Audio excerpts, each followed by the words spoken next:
Okay, we want to talk about plant diseases, how they affect crops. So sometimes we need to monitor these diseases so that we can decide when to control them. So let me start to present.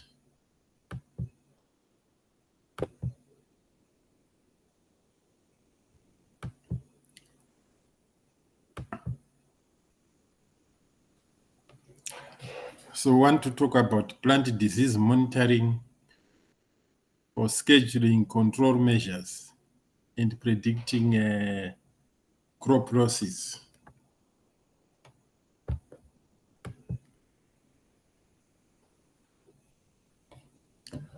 So disease monitoring, it is critical to know the amount of disease that is present in crops.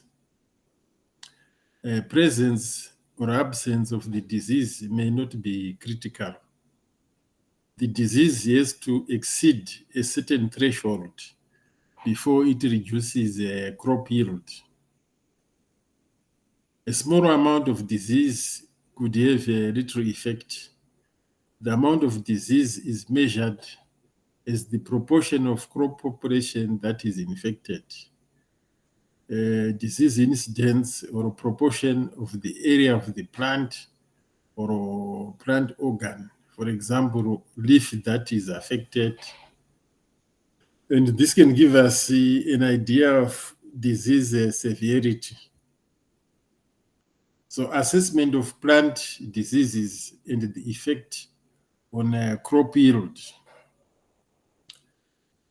Developing a descriptive growth stage key for a particular crop species in question.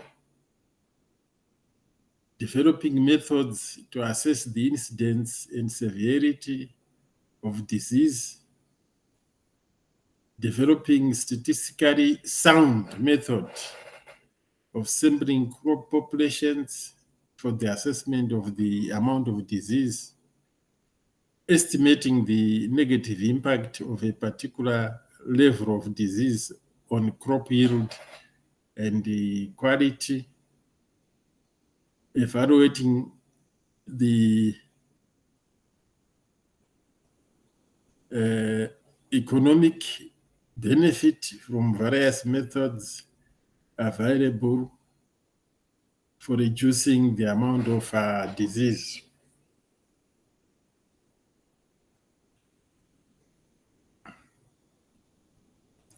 So let us talk about the assessment of crop growth and development. They should be descriptive and the pictorial growth stage keys. For example, we can talk of growth stages in the cereals. So here we've got from stage 1 up to 11, and at each stage we have a description of the growth stage. Methods for assessing disease incidence and survey. This may provide objective measurement for comparison. It may be simple and quick to use. It's related to an identifiable growth stage of the crop. Provide adequate sample for the area. Measurement of disease incidence and severity. We could assess the percentage of infected plants. Disease incidence is based on counting infected and uninfected plants. We could estimate photosynthetic area of the crop that is diseased, proportion of leaf area affected. Disease severity assessment relies on visual judgment. This varies from person to person. We can use disease assessment keys or use published keys. For example, table 20.1, this is the key for the assessment of leaf mold of tomato caused by Falvia falva from Pimot in 1954. So we have got a percentage severity, for example, 0.1, lesions found with difficulty and only less than planned in 50. As opposed to, let's say, if it is 100, all leaves completely covered with lesions, and the others are in between.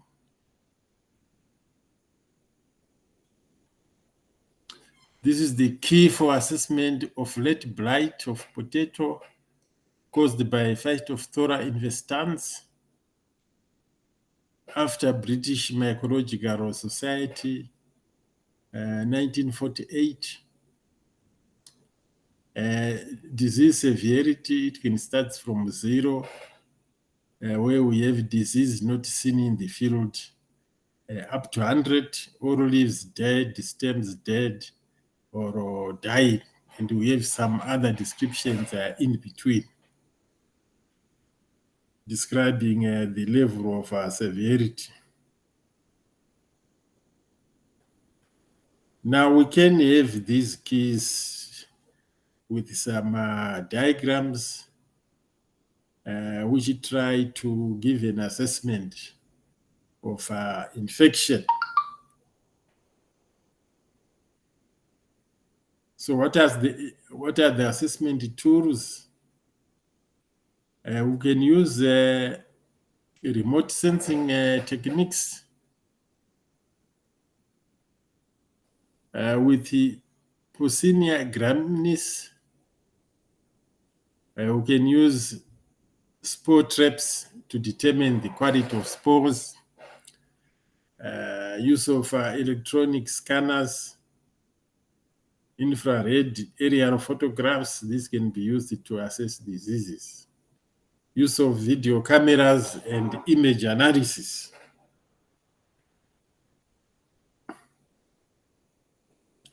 Now let us focus on the sampling for disease incidence and severity assessments.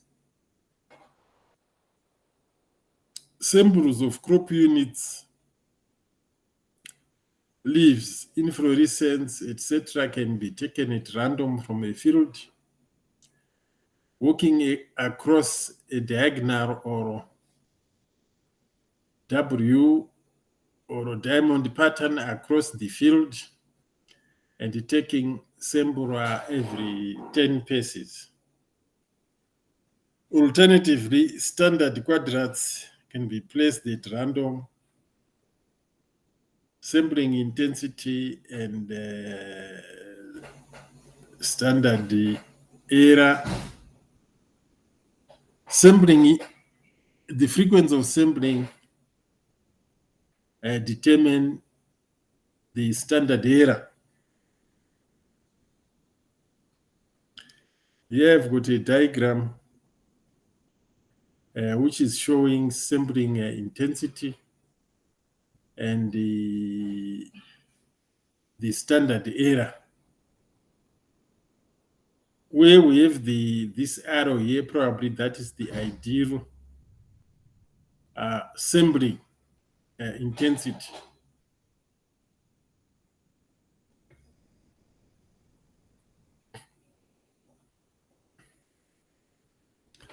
Assessment of crop losses due to diseases. Effect of different levels of disease on crop yield. Now we can use various methods to do this assessment. There's the experimental approach, where setting up of experiments in which the level of the disease is controlled using different levels of inoculation or treatments with fungicides, nematicides, or bactericides, depending on the disease. The relationship between disease progress and yields in the plots is established. Assumption, it's in plots here.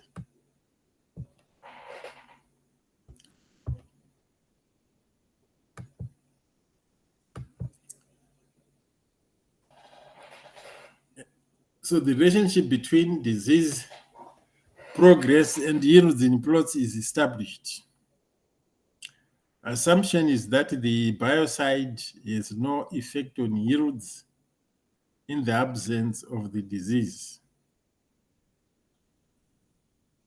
A comparison of epidemic progress and yields can be obtained from experiments using susceptible and resistant cultivars of the same species. Regression methods may be used.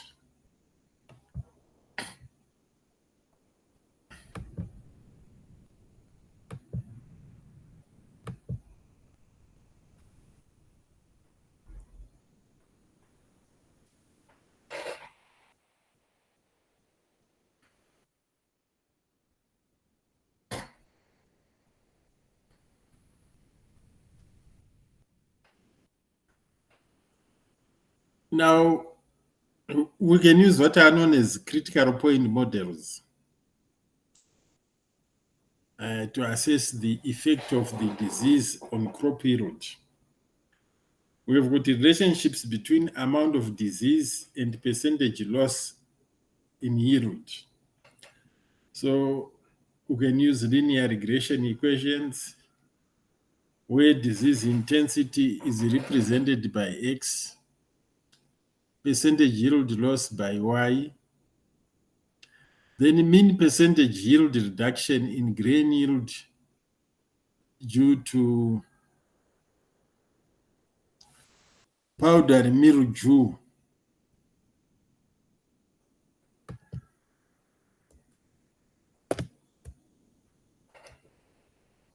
This is due to powder mildew in barley. We can represent it by this equation. Y equals to 2.5 times the square root of X, where X is the percentage of mildew.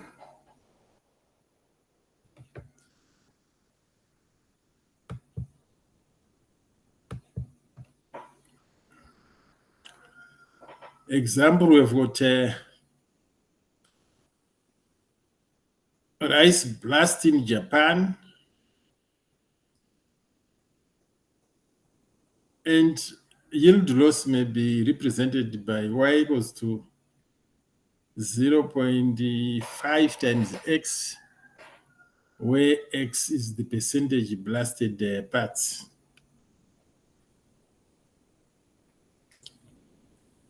Here we've got severity of disease and time.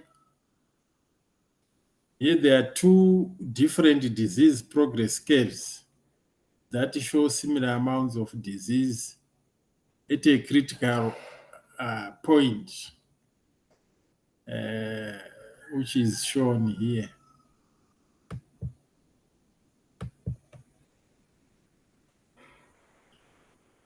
We can also use multiple point model where disease assessments are made at regular intervals. Here we've got y equals to a plus b1, x1 plus b2, x2 plus b11, x11. Y of the disease measured at equals to the loss in yield. Then x11 is the amount, or x11 is the amount 11 or 11th assessment time. Useful way infection rates are variable.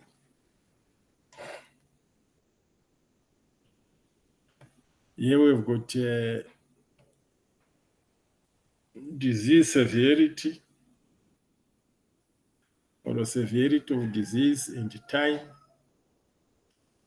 These are again two different disease progress curves showing similar areas, under the curve.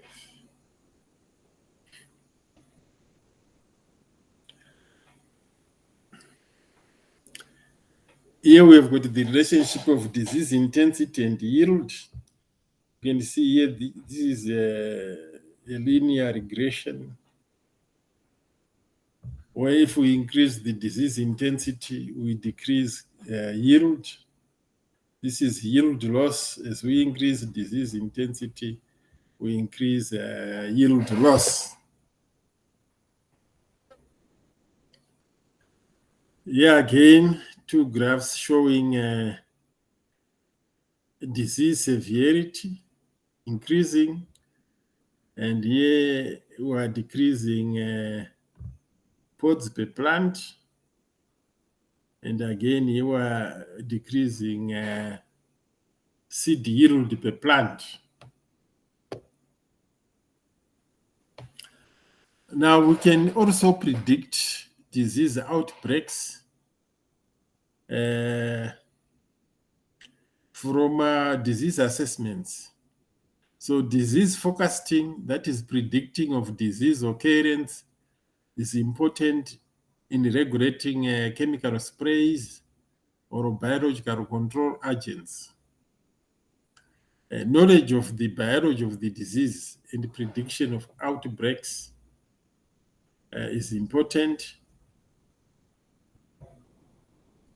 Planting virus-infected potatoes will cause the crop to be infected, but this is not forecasting. So what is plant disease forecasting? This combines weather data and biological data to predict disease incidence. This is an extension of disease monitoring. Now, which diseases are suitable for forecasting?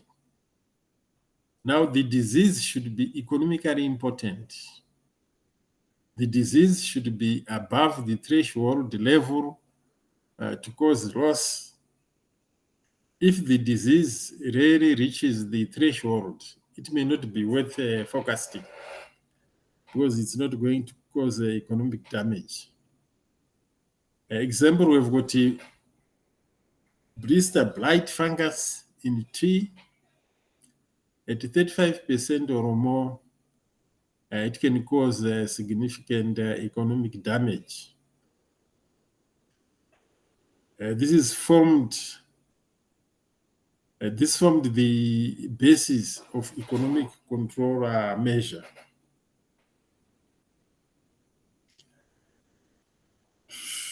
Disease control measures, these are routine control measures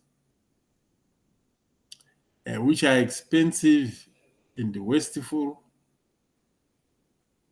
We can also have seed treatment, use of resistant. This is resistant.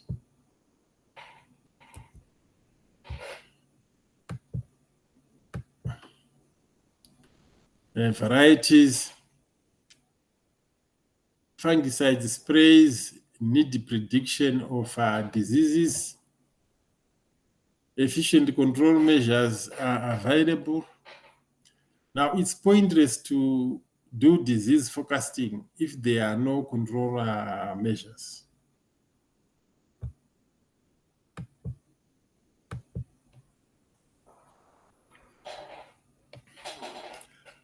What do we hope to achieve by disease forecasting? We can reduce disease incidence and reduce cost of disease control. We can use protected measures. We can spray fungicides when it is really necessary. Here I've got a diagram showing a susceptible host, conducive environment, and the pathogen, and the interaction produce a disease.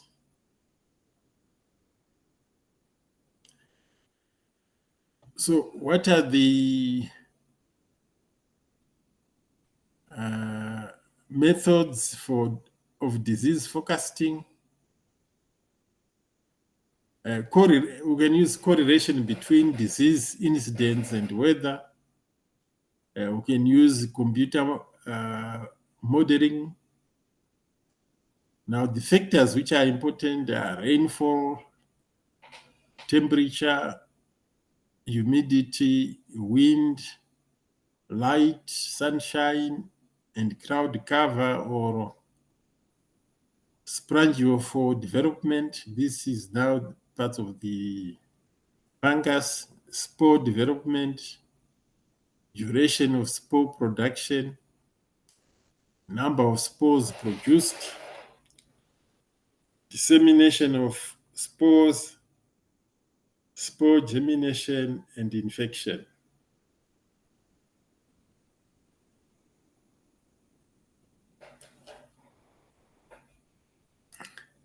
And we've got empirical correlations using several factors in multiple regression.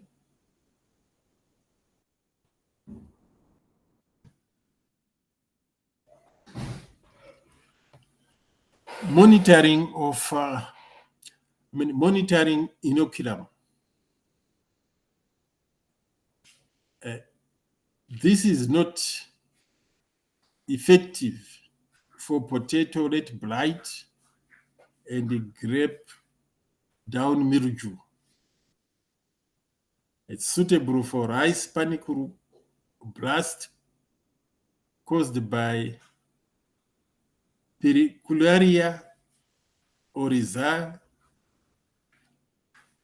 predicted by the number of spikelets infected throughout inflorescence development. Trapping iridospores of wheat rust on Vaseline coated slide or glass rods. Monitoring spore concentrations in the atmosphere. A spore sampler with sticky sides. Sampling for sclerotia in soils. Sclerotinia, sclerotia, nematode sampling. We can sample also for nematode. So it may be important to monitor this inoculum.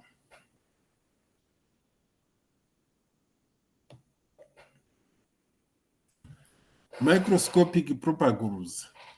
Soil samples are sequentially diluted with the soil or water to give a dilution series that is planted on a medium.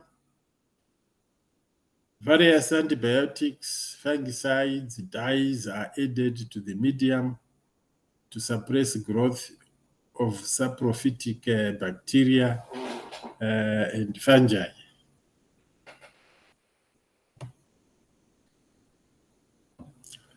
Trap or test plots. Susceptible cultivars are planted to give early warning of the arrival of the disease. So here I've put just a picture of a leaf, probably showing disease progression or fungal development. So this is it.